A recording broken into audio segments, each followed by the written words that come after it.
Niyə ölümdən başladıq?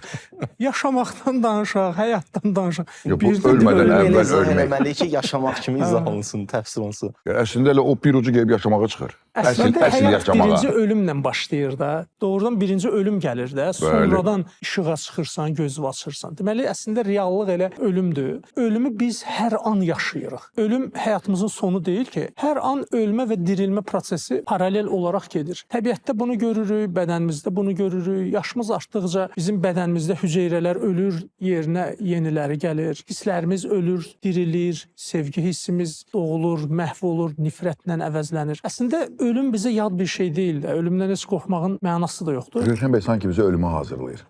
İndi mövzuya gələ-gələ.